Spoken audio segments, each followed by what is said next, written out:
Hello friends, Radhe Radhe. आज मैं आप सबके लिए लेके आई हूँ पालक के पकौड़े की बहुत ही टेस्टी और चटपटी सी रेसिपी। वैसे तो पालक के पकौड़े आपने बहुत सारे तरीक़ों से खाए होंगे, बनाए भी होंगे, पर आज मैं अलग तरीके से पालक के पकौड़े बना के दिखाऊंगी। बहुत ही क्रिस्पी और टेस्टी बन के तैयार होते हैं। तो चलिए शुरू करते हैं आज की रेसिपी। यहाँ पे देखिए, मैंने कुछ पालक के पत्ते ले लिए हैं, इन्हें बढ़िया से धो दिया और इनके जो मोटे मोटे डंठल थे ना, उनको हटा के रख दिया है। अब इधर मैंने 4-5 उबले हुए आलू ले लिए हैं, तो इनको मैं इस तरह से मैश कर लूँगी। आप चाहे तो ग्रेटर से भी ग्रेट कर सकते हो, पर इस तरह से अच्छे से मैश हो जाएंगे। तो मैं इनको इस तरह से मैश कर दिया है। तो इसको मैं इसी तरह से अच्छे से सारे जो मोटे मोटे चंक्स हैं ना, उनको फोड़ दिया है। अब यहाँ पे टेस्ट के हिसाब से नमक डालेंगे, आधी छोटी चम्मच लाल मिर्च डालेंगे, आधा ही छोटी चम्मच इसमें धनिया का पाउडर डालेंगे, 1/4 चम्मच इसमें गरम मसाला डाल देते हैं। और यहाँ पे अदरक, लहसुन और हरी मिर्च को मैंने इस तरह से कूट के डाला है। अब एक तड़का पैन में 1 चम्मच तेल गरम करके उसमें आधी छोटी चम्मच जीरा डाल देंगे और थोड़ी सी हींग डाल देते हैं। हींग डालने से बहुत ही अच्छा फ्लेवर आता है। अब तड़का मैं इसी में गरम गरम डाल देती हूँ। बारीक कटा हुआ हरा धनिया डाल देना है। हरा धनिया ज़रूर डाल देना है, इसी से बहुत ही बढ़िया टेस्ट आएगा। तो इन सारी चीज़ों को अब अच्छे से मिक्स कर लेते हैं। तो हाथ से बढ़िया से अच्छे से मिक्स कर लेंगे। जो एक आधे मोटे मोटे आलू के चंक्स होंगे ना, उनको भी हम इसी तरह हाथ से इस अच्छे से मसलते हुए हम इसको फोड़ देते हैं और बढ़िया से मिक्स कर देते हैं। उसके बाद इसे आप टेस्ट कर लीजिएगा। कुछ कम ज़्यादा लग रहा हो तो उसमें आपने टेस्ट के अकॉर्डिंग डाल भी सकते हो। अब उसके बाद देखिए, आलू का मसाला हमारा बन गया है। तो यहाँ पर 1/3 कटोरी मैंने बेसन ले लिया है, उसमें थोड़ा सा नमक डाल दिया है, 1/4 चम्मच अजवाइन डाल दी है और 2 पिंच हींग डाल दिया है अच्छे कलर के लिए। और अजवाइन डाइजेशन के लिए बहुत ही फ़ायदेमंद होती है। थोड़ा थोड़ा सा पानी डाल के बढ़िया सा इसका एक बैटर बना लेते हैं। तो मैं यहाँ कम क्वांटिटी में बना रही हूँ, इसलिए थोड़ा सा कम ही है। अगर आप ज़्यादा क्वांटिटी में बनाएं तो उसी हिसाब से आप सारी चीज़ों का मेज़रमेंट कर लीजिएगा। अब ये देखिए, सारी चीज़ें तैयार हो चुकी हैं। तो अब इधर एक मैंने चकला रख लिया है। अब उसके ऊपर मैंने 2 पत्ते रख लिए हैं। तो यहाँ पे देखिए, जो मैंने आलू का मसाला बनाया था ना, उस एक पत्ते के ऊपर इस तरह से अच्छे से पूरे में लगा देते हैं। बढ़िया से लगा देंगे।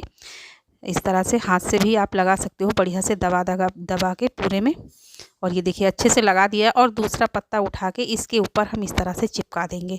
तो बस इसी तरह से हम सबको बना के तैयार कर लेंगे। ये देखिए इस तरह से। तो इसी तरह से मैंने बना लिया है और दूसरा भी मैं आपको दिखा देती हूँ। तो इसी तरह से मैंने इसमें पूरे में इसको आलू का मसाला लगा दिया है और इसको अच्छे से फिर मैं उसी तरह से बना लूँगी। तो ये देखिए, इस तरह से हमने इसको पूरा चिपका दिया है। अब मैं इसको आपको दूसरा तरीका बता देती हूँ कि दूसरा तरीका भी आप बना सकते हो। तो इस तरह से नीचे से उठाएंगे और इसको इस तरह से गोल गोल करते हुए इस तरह से फोल्ड कर देना है। तो एक ये डिज़ाइन बन गया है। इस तरह से भी आप बना सकते हो या वैसे भी बना सकते हो, जैसे आपको पसंद हो। तो देखिए, इस तरह से मैंने इतने सारे बना के रख लिए हैं। अब चलिए इनको बैटर में इस तरह से डिप करेंगे। पूरे में दोनों तरफ अच्छे से लगा लेंगे, नहीं तो ये तेल में जाके अच्छे से नहीं खुल जाएगा। तो इसी तरह से हमें सबको लगा लेना है। ये देखिए, इस तरह से लगा लिया है। अब तेल भी हमने उधर रख दिया है गरम होने के लिए। तो तेल हमारा बढ़िया से गरम हो गया है। तो गरम गरम तेल में ही हम इनको डाल देते हैं। तो गरम गरम तेल में ही इसी तरह से हम इसमें डाल देते हैं। जितना एक बार में आ जाए उतने हम इसमें डाल देते हैं। तो कुछ देर के लिए तो इसे हमें छेड़ना नहीं है।